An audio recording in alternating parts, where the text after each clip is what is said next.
Yo,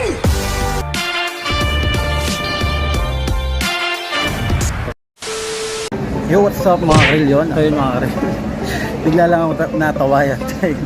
Ito literal mga karel. Diba naalala nyo yung yung laban ni K-Ram tsaka ni Castillo yan sa mga nakakaalam ng flip top yun, diba? Nag-battle sila ni Castillo. Yung sinundo daw ni Castillo si K-Ram na naka-jagger tapos naka-islander na ismagon.